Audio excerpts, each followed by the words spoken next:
What's up, guys? Welcome back to the channel, and we're going to talk about three things in this video. One, why is an EUC tremendously better on maintenance than a scooter, an e-scooter? Even a regular scooter, I would say. Yeah, definitely. You know, a non-powered scooter. But an electric scooter, it's about 10, 20, I'd say about 30 times better, 30x compared to a scooter. So a scooter, in my experience, I'll explain why. You might think, what, 30? That's crazy. I'm serious. 30 times more maintenance I had to do on my electric scooter before I even, I knew about EUCs, but before I got into them or even considered getting one. I used to ride an electric skateboard. I tried an electric bike once. I hated that. Electric scooter, you know, stand-up one. And then an EUC was my next step. That's the final step, isn't it? That's like the end game. But is there anything better than an EUC? I mean, that's a good question, isn't it? What, like a jetpack maybe? It would have to be, wouldn't it? Even so, I think EUCs are more fun because when you think about it, let's think about flying a jet, right? You're a jet fighter, supersonic speeds in the sky. What's the most fun thing you can do in a jet? It's flying really low to the ground, isn't it? As low as possible. The lower the better, the more adrenaline. So on an EUC, you're basically flying on the ground. That's how it feels. Similar kind of dynamics too, like the degrees of freedom you've got, the way you can just spin around and just so agile. Better than a jet, I would say. But anyway, that's the first topic, is maintenance. Why is an EUC 30 times better than a scooter? I mean, it's kind of crazy. Second topic is going to be a philosophical thing again, and I'm going to do a follow-up on the last video too, but that won't be this video. This topic is going to be, why do I believe, and this is my opinion, I've got to state that, because if I don't say it's opinion, I get a bunch of people saying, oh, you can't say that's a fact. No one knows, you know? So it's only an opinion, yes. Why do I believe that we are infinite as beings? We have to be infinite. Like, in my opinion, it's the only thing that makes sense, and I'll explain why. And I think it's a very strong explanation. I mean, I just can't see any way around it, you know? You wait till I explain it. And third topic, I'm going to address a couple of trolls from the last video, which was a philosophical topic. The whole video was about, what was it about? Freaking forgot. Oh yeah, like, do we have a soul essentially? Is there something beyond the material, the particles that make up our biological organism, that contribute to our ability to be conscious and aware? So that was the topic from the last video, and I had a couple of trolls, like, the other, I don't know, I had at least one troll, and the other one, I have no idea what he was saying, to be honest, but anyway, I'll address that at the end. So, topic one, and I've got watermelon here. No more juices for me. I'm going with a fruit intact these days. It's cheaper and it's nicer. It tastes better and it's healthier because it's not oxidized. Like, you know, when you start smashing up the fruit, you let all the oxygen molecules in and you get a lot of oxidation of all the, not all, but many of the nutrients, and it's not as good as having it intact. You know, you get a bit of oxidation still on the surface, but it's far healthier. Anyway, topic one is, why is an EUC 30 times better than a scooter for maintenance? 30 times easier. I had a, I'm trying to remember what scooter it was. I think it was called the, Dualtron. That was the brand. It was a Dualtron Raptor. That's right. It had 6-inch, I want to say six, no, it can't be 6-inch wheels. 8-inch wheels. So it had tiny little wheels, right? 8-inch, I mean, think about it. That's like almost skateboard size wheels, right? And it's a scooter. And it had a top speed of 64 kilometers per hour, which is 40 miles an hour. So it's very fast for something with such small wheels, very dangerous. I actually broke my arm on that after only 1,500 kilometers. So after that, I considered this thing to be dangerous, and I sold it actually. Yeah, I sold it not as soon as I broke my arm, but you know, the scooter didn't break. I just broke my arm. Like what happened, because the wheels were so small, and don't worry, I'm not going to drift off into like other topics. I'll talk about the maintenance, but I'll just mention why I broke my arm is because the wheels are so small. Anything you hit has the capacity to like just bend the handlebars on you if you're not holding them tight. If you hold them tight the entire ride, it's safe, right?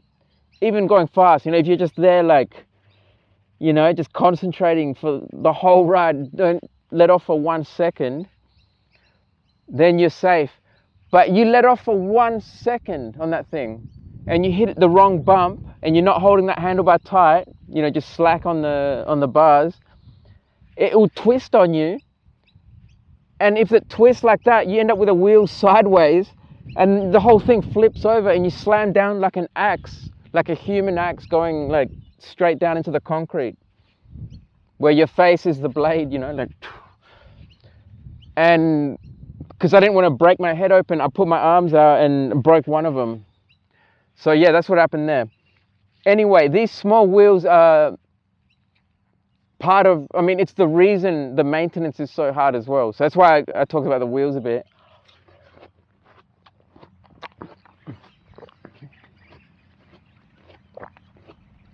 All right, so this is how it went, right? You got 2 wheels on a scooter, don't you? An EUC obviously only has 1. So already we're ahead, aren't we? We're already doubling them. But I said 30x, didn't I? So how are we going to get to 30? We will, don't worry. You got 2 wheels on the scooter, and I had to change them every 800 kilometers, which is 500 miles. So they didn't last long at all. They were what do you call them? Like airless tires. So you didn't pump them up. They were just solid rubber.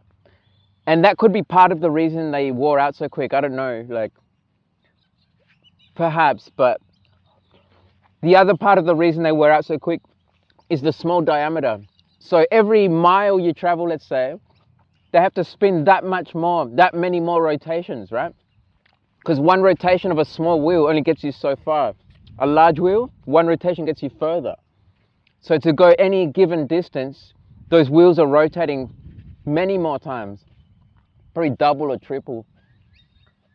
So again, we multiplied up again. Who knows, we're already 6 times ahead now on our EUC anyway. But that's not it. So they wear out every 800 kilometers, right? And they were so hard to change because it turns out that changing a small tire is much harder than changing a big tire. It was like a freaking 4-hour job to change these 2 tires, right? Because you had to take the scooter apart a bit. But the real hard part was getting these things off and getting the new one on. It was like, the first time I did it, I couldn't even believe I got it done. It was like a miracle when it finally like popped on. I was like, dude, am I dreaming? Like, did I actually get this done? And I dreaded the next time I had to do that. I was like, dude, I'm so relieved to have this done. And I was like, dude, I do not want to see the next tire change if I can help it. But it was only 800 kilometers away. They only last 800 freaking kilometers, right? And I'll tell you how long my Sherman tire lasts. 10,000 kilometers. So what's that a factor of? Like 12 at least? 12.5. We're already 12.5 times up just on how often you have to change the tires. But you've got 2 of them. So that's 25. We're already 25 ahead, 25x on the scooter, on maintenance, just on the tires. And really, it's more than that because I'm only talking about tires, right? So the tires alone are like, I said 30, didn't I? 30 times more maintenance just on the tires. But the thing about an EUC is there is no other maintenance. Aside from tire changes, what else do you do on an EUC? Nothing. The brakes are magnetic, so there's no wear and tear whatsoever. I mean, you might technically say, like the magnets are slowly, maybe after 300 years, those magnets will you need to replace them or something, who knows. But as far as I can see, the brakes last forever. So there's no brake maintenance, unlike with a scooter. My scooter wasn't bad because it had drum brakes on the front and the back, so drum brakes last a lot longer. If you've got disc brakes though, you're going to be maintaining those. I don't know how often, but maybe 10,000 kilometers or something. So yeah, already you've got more maintenance because you've got more things to maintain. But just talking about the tires alone, we're already, what, 25x ahead? Because I can ride my one-wheeled EUC for 10,000 kilometers on that single tire, right? So that's, like I said, 12 and a half times as the distance. 10,000 is 12.5 times 800. But there's 2 tires, and it's way harder to change them. I mean, an EUC isn't exactly like super easy to change a tire, but it's not hard. I mean, it takes like an hour and a half. Once you know what you're doing, you can do it in an hour. Whereas my scooter, I just spat watermelon. I hope maybe it came up. I don't know. I might upload in 360p, so you won't see that. But I'm joking. We'll do it. We'll go full HD on this. So, yeah, 1 hour to change my Sherman. I'm pointing that way because that's where it's sitting. You probably can't see it, but 1 hour, 1 tire. The other thing is like 4 hours per tire. It was pretty much a whole day, a full day job. And you're doing it every 800 Ks, so if you're using this thing to go to work and back, you might do 800 Ks in 3 weeks. 2 weeks even less maybe. Depends how far you're going. The thing had decent range. Like the battery was decent. But if you're doing a freaking full day of maintenance every 2 weeks, that's a part-time job. You've got a part-time job there, just maintaining your freaking tires on that thing.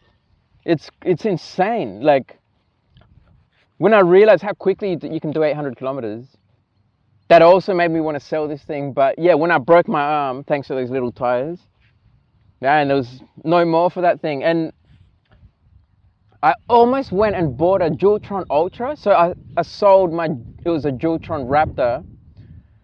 And the high end back then was the Dualtron Ultra. And that was like $5,000, I think. So a $5,000 scooter, and I was just about to pull the trigger on it. And I can't remember why I didn't, but I didn't get it, and I ended up getting an EUC instead. I got the 16X Kingsong. So that was like a turning point in my PEV journey, where if I got that scooter, that Dualtron Ultra, I would have been committed to that thing. It had nice big tires too, air-filled tires as well, not like solid rubber ones. And when I say nice and big, they're not that big either. They're like 11-inch. So they're still, compared to an EUC, they're tiny. So safety is still not as good. Like, when you've got a bigger tire, you're much safer going over rough terrain. Even if you've only got one wheel, once you're like proficient at riding on the one wheel, that is. Like, if you're not good at riding on one wheel, you can't say it's safe, obviously. But you take it easy, when you're learning, you just go slower. But once you're good at it, it's safer to be on one big tire than 2 medium-sized tires, like way safer. Especially because that handlebar can just turn on you. So if you hit something that can turn that handlebar, that'll just cause an instant crash and a bad one. Because like I said, you just smack down like head first, face first, like, because that's the way you bang. EUC isn't really like that. Like, people talk about face planting on an EUC, but you don't have that kind of downward like torque, like a wrench, just wrenching you down into the ground, like what happens when your front tire locks up, essentially. Because think about the physics of it. You've got 2 tires moving smoothly. Imagine if one just locks up, then boom, you go like that, don't you? It's like bang. And EUC, when it cuts out, you go into the ground, but not with all that force and torque, like leverage.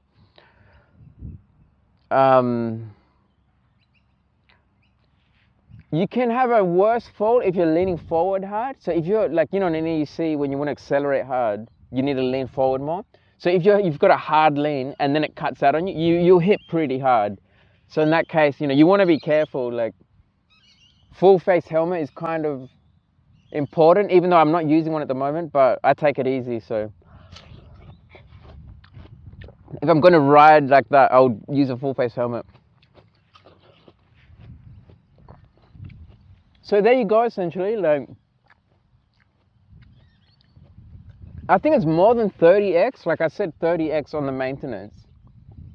But now think about it. You get 12.5 times more distance on an EUC tire. At least on my tire, that's what I get. Even more, because I can take it further than 10,000, but that's about where it gets like, you should change it. But I was thinking, because I've got like studs, the studded tire, when those studs wear down, it becomes a street tire essentially. Or does it? I don't know. If it does, then you can take it another 10,000 perhaps. Never tried it, but it's one theory of mine. But you wear down your studs and now you're on a street tire. You've got a nice slick tire. And it still has grip. Like when I wear my studs down to nothing, it still grips very well. Like even in the rain, guys, it's like, I'm probably wrong. I mean, I'm not saying, I don't believe you could go another 10,000 on the bold tire, but it's still got grip. So it's kind of like a street tire by that stage. But anyway, let's cut it off at 10,000. 10,000 is what you get, then you got to change the tire. On the scooter, it's 800, so it's 12.5 times the factor there. But you got 2 tires to change, so it's 25 times the factor. I mean, it's a factor of 25. But how long does each tire take to change compared to the Sherman tire? Let's not say 4 hours, let's say 3 hours, just to be generous to the scooter. So it's 3 times 25, it's 75 freaking X. And some of you might have been lost by this stage, but nah, it can't be 75, that's insane. But it is. Do the math, guys. Run through the math, and you'll see there's no two ways about it. It's 12.5 times 2 times 3, that gives you 75. So it's like I said, it's a part-time job maintaining that scooter's tires. And there's no getting around it because you have to change your tires. Like, it's just something you got to, that's one thing that every vehicle has in common, like you talk about, electric cars have less maintenance, but the tires are something they all share, don't they? And that's it, I guess, for that topic. So yeah, 75x, huh? So every hour I spend on maintaining my tire here, I got to spend 75 hours on that thing. That's like freaking 3 days, basically. It's 3 days of, like, 3 whole, solid days of work. So the next topic, I want to talk about why I believe that we are infinite as beings, or whatever you want to call us. Just being here now. The fact that you're here right now, I don't see any other way you could be here right now, or at any moment in time, at any point on the timeline, if you want to call it. You have to be infinite. Why? Because, okay, so you got to consider, what is time, right? Does it have an end and a beginning? And that's what will determine whether we're infinite or not. If it does have an end and a beginning, if it were to have an end, what happens after that? How can it have an end? How can time end? Right? I don't see how it can. Maybe it can. I'm not saying this is a fact, right? So you guys don't want to give me crap about like stating fact. Opinion is fact, you know. It's an opinion. It's more of a discussion, really. Yeah, discussion about something that there is no facts, you know. We don't know that. How can time end? So we fast forward 1 billion years and time just ends, or 1 trillion years, a quadrillion, quintillion, sextillion, septillion, keep going forever. Why would it end? Right? That's what I say. It just doesn't make sense. And a beginning either. If you say, oh, it had a beginning, and guys, just stay with me, because this is going to go straight on to why I say we are infinite as beings, right? If time is infinite, we are infinite. That's my, what do you call it, theory, I guess. So I don't believe time can have a beginning either, because if you say it's had a beginning, what happened before that, right? That's what I say. So let's assume time is infinite. There is no beginning and there is no end. It's been going forever. Forget 1 trillion years, times 1 trillion by 1 trillion by 1 trillion, 1 trillion times. And keep going and do that 1 trillion times. Just make a number that's so mind-bogglingly large that you'd never even fathom, like, anything that could just, I mean, it would just blow your mind apart, right? Imagine having to wait that long for like a hot dog or something, you know? You just, oh mate. Any way you think about it, these kind of numbers can get so large, because when you talk about infinity, infinity makes any number look like zero, basically. Like I could give you the biggest number imaginable, but infinity next to that number, and that number is puny and infinitesimally small. It basically doesn't exist next to infinity, right? So here's the thing, and why I say we as beings must be infinite, to exist at any point in the timeline, right? Now or 1,000 years ago or any time, right? Because the question is, how long did you have to wait?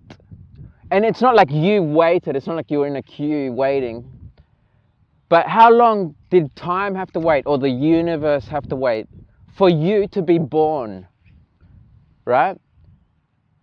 You were born at some point in the timeline, let's say whatever, 30 years ago, 20 years ago, 40, it doesn't matter. It could be 1,000 years ago. How long did you have to wait for that birth date? Right? Infinity years. Infinity years. So before that, let's say you weren't born yet, right? Let's say you didn't exist yet. I don't know if that's how it works, because if we've got a soul, maybe, you know, we did exist before that in another dimension or something. But let's say you didn't even exist before your birth date. How long did you have to wait to exist, you know, to become aware?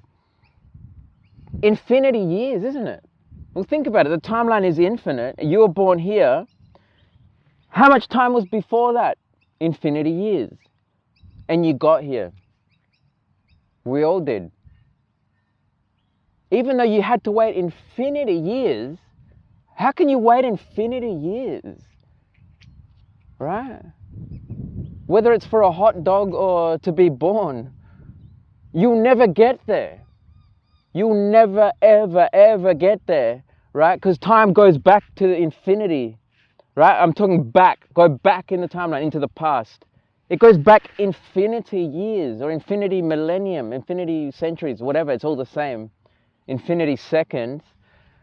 Doesn't matter, it's infinity. It doesn't have a limit. And just thinking about it in that sense, you had to wait infinity years to be born.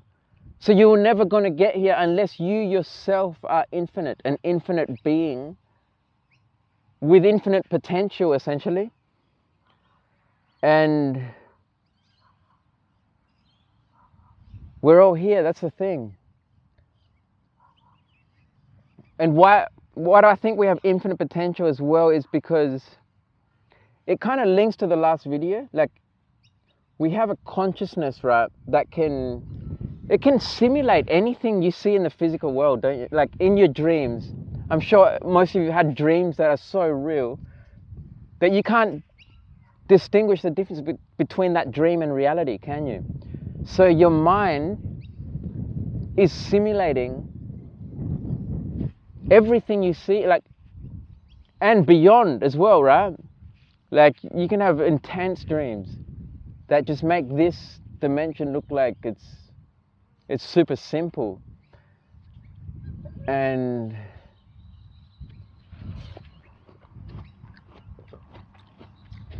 it goes back to the senses thing too. Like, your 5 senses, you got, let's say, hearing. How loud a sound can you hear? How bright a light can you see, right? Well, you're limited in this physical world, because if it gets too intense, you're going to go deaf, you're going to go blind, right? You're going to overload your senses and destroy the neurons that are passing those signals through to your brain. But in a dream, in your mind, you can simulate anything, right? And the better you get at meditation and stuff, the more you can actually simulate things in your mind to the point where you actually see images. It's like you're on a computer, like you're using a freaking 3D graphics card to make 3D models. And it goes beyond 3D. But same with your emotions. So that's beyond the 5 senses, isn't it? Like, you can feel sadness, happiness, pleasure, all this massive range of emotions. And why would they have a limit? Like, it doesn't make sense to even think that they would have a limit. So in our minds, we are infinite beings, right? In terms of what we can experience, we're essentially infinite. When we're in this physical world, everything is limited to the physics that govern all the processes that occur around you. And there's a hard limit to everything, you know, in this physical world where, you know, especially based on your human body, you know, like you can only hear up to, like, I don't know, 180 decibels before you blow your eardrums up and so on, right? I think 150,000 lux before you destroy your retinas. Around that. The sun is like 100,000 lux. From here, like when you look at the sun, it's 100,000 lux of intensity. I think we could take more. We could probably take 300,000, I'd say. Because I've got a flashlight that is like twice as bright as the sun, and it's not, supposedly it doesn't, I've never looked into it, but I don't think it would destroy your vision. It would just make you blind for like a minute, you know, like a flashbang or something.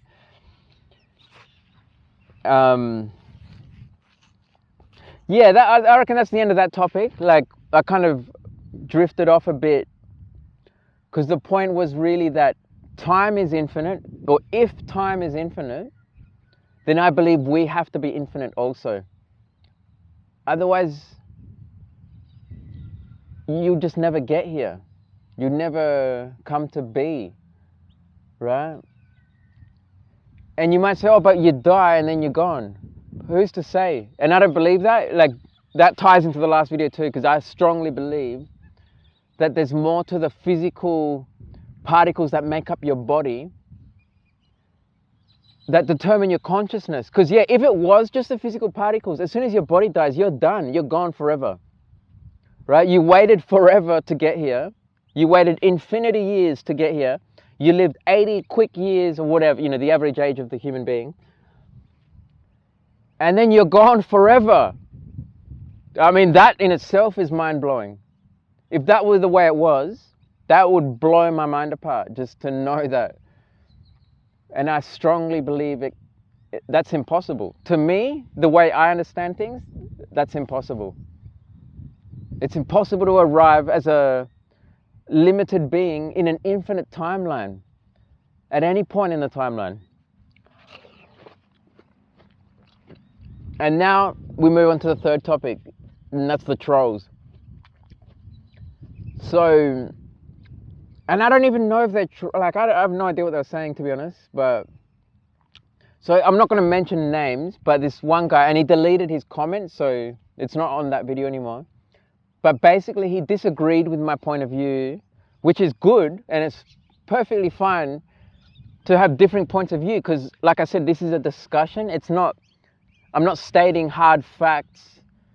I'm pondering on topics that are beyond our understanding, right? And basically, like he said, because he deleted his comment, it's hard to like know exactly, but I'm trying to remember. He said that we shouldn't talk about things we don't know about. We shouldn't talk about things that we don't have hard evidence and facts on. And I basically said, well, that would mean that we could never learn anything new, basically. So anything, just think about anything. Okay, so you don't know anything about it yet, so you shouldn't talk about it. Nobody should ever talk about it. So how the hell would anyone learn anything about it or develop understanding? You wouldn't, would you? You'd just ignore it and forever, you'd never even look at it. I mean, that's just bizarre. What a bizarre thing to say. And then he said, and I'll explain why I say he's a troll after, like, I explain this part. Then he says that science has never proven anything. I mean, nothing supernatural has ever been proven, because he's saying what I said in the last video is, if a soul, you know, if we have a soul or something beyond the particles, that's something supernatural. First of all, the word supernatural is just semantics. Like, your definition of supernatural could be different to someone else's. Like, it's not really a hard, strictly defined term. So I gave him 3 examples of science, modern science, proving the existence of supernatural phenomena, right? Example 1, basic one, is that there are basically there's an infinite range of electromagnetic light or electromagnetic radiation, whatever you want to call it, it's the same thing. Basically light, right? The light that we can see is between 400 nanometers and 700 nanometers, right? That's the wavelength, because light travels in a wave, and the length of that wave determines the frequency of the light, and that determines the color. For example, the color red is 400 nanometers, and on the other end of the scale you got violet, and that's 700 nanometers. Sorry, it's the other way around. Red is 700 nanometers, and violet is 400 nanometers. And when you go outside of that range, you go into infrared, you go into ultraviolet, and beyond. We can't see them at all. It's invisible to us. Our natural senses cannot perceive them. Does that make it supernatural? I don't know. It depends on your definition, doesn't it? I would say so, in a way. But, okay, you'd say, okay, our technology can see them. Like, you've got infrared cameras, you've got cameras that can see ultraviolet light, even X-rays and possibly beyond. But they keep going. It goes, the X-rays aren't the limit. It can go far beyond that, where none of our technology could ever hope to see it. Are they supernatural just because we can never see it? Or touch it, or feel it, or smell it? We don't even know it's there. But it's there. Science is strongly adamant on that fact that all those frequencies exist, and we just can't necessarily see them. So there you go, supernatural phenomena. And what's the example 2? Example 2, I'm trying to think, because it was all in my comment, right? I had like, it was a back and forth with this guy. And then he deleted his original comment, so it scrapped the whole thing's gone now. So, but anyway, that was example 1. Example 2 was, could have been the placebo effect. So I think that was example 3, but let's just go to that example. Mind over matter. Science has already proven mind over matter. It's called the placebo effect. And it's essential that you account for that in any medical experiment, right? When you're trying to test a new drug, you give the real drug to some participants or some subjects of the experiment. And to the other subjects, you normally divide it in half. The other half, you give them a fake pill, right? You just tell them that you're giving them the drug, but they don't know it's fake, right? You tell them this is the real thing. They take it, they swallow the pill, and they believe that it's the drug, but it's not really. It's just a freaking, whatever they make it out of. It's just inert. It has no effect, right, in itself. But the fact that you told them that this is the real thing, and you might have given them some ideas, like this is what the drug does, that in itself has such a powerful effect that it messes with all kinds of medical experiments, right? And that's why they have to do this. It's called a control.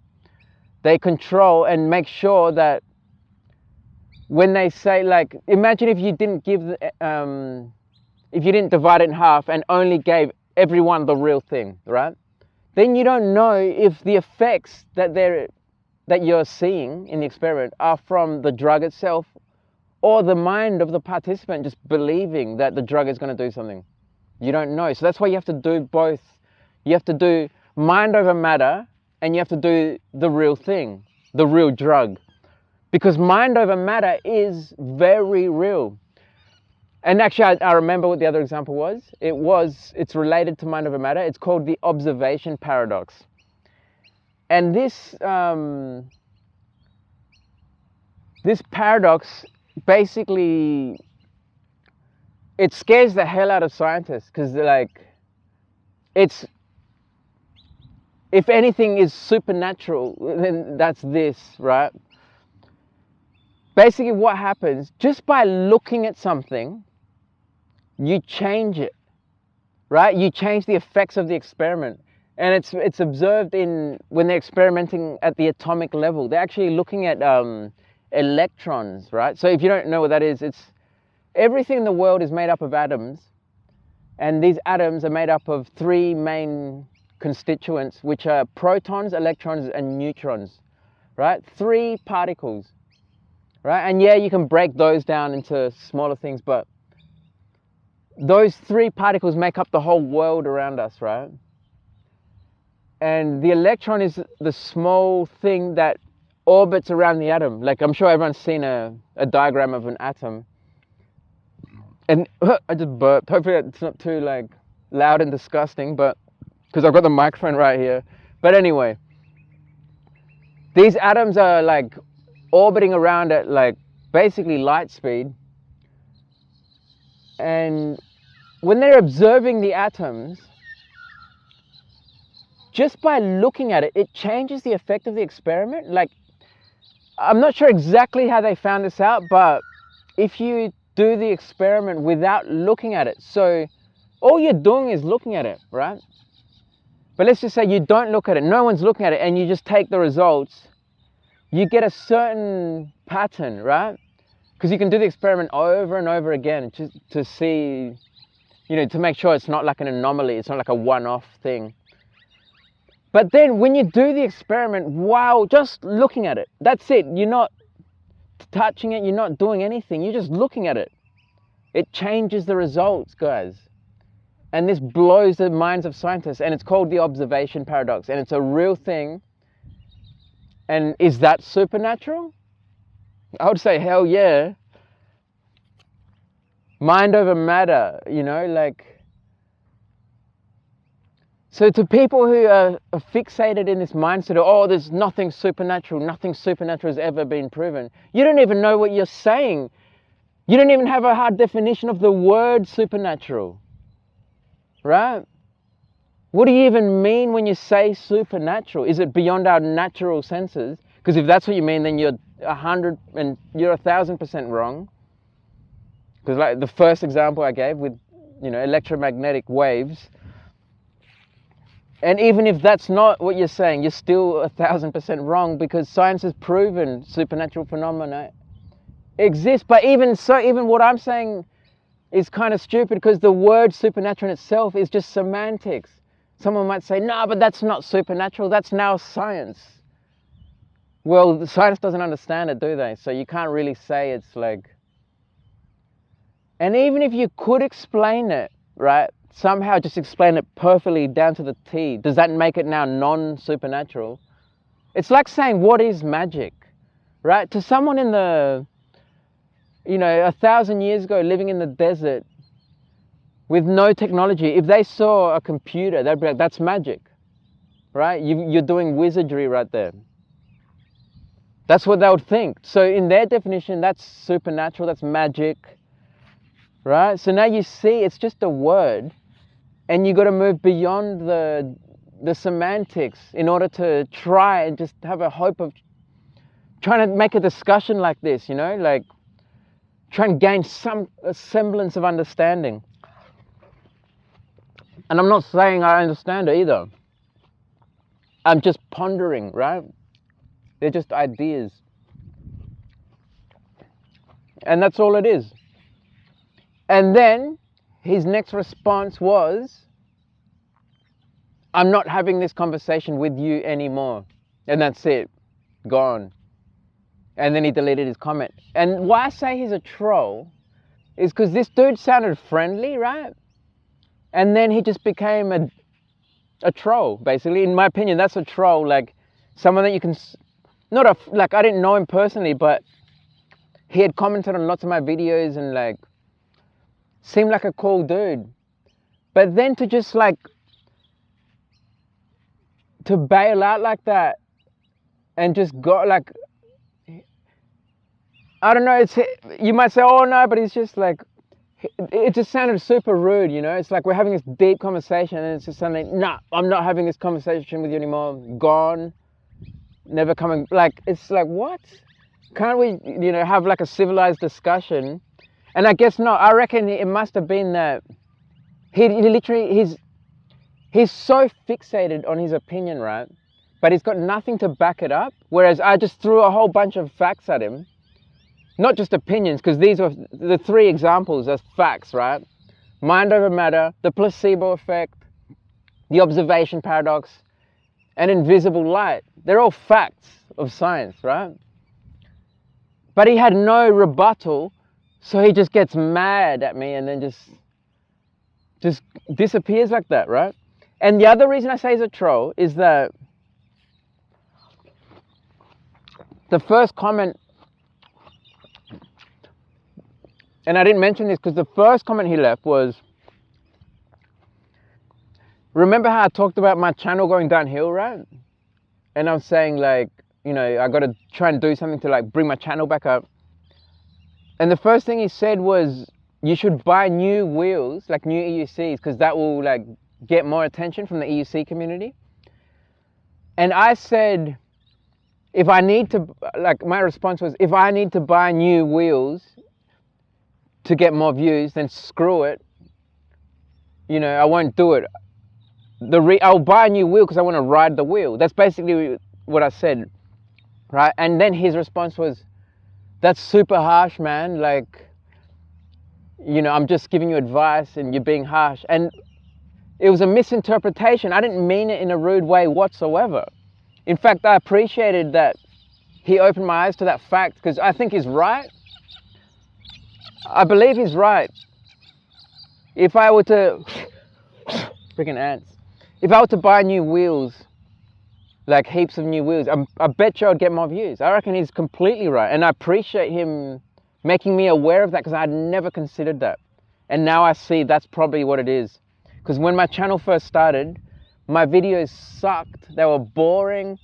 I didn't even talk, but I had a brand new Sherman, right? And I used to get way more views. I got to 300 subscribers really quickly. And then my Sherman got old and then my channel just went downhill. So I think he's completely right. And so I let him know. My next comment was, dude, I didn't mean that in a harsh way whatsoever. I actually appreciated your comment and I let him know. But he didn't even respond on that. Like he didn't say, oh, okay, yeah, cool.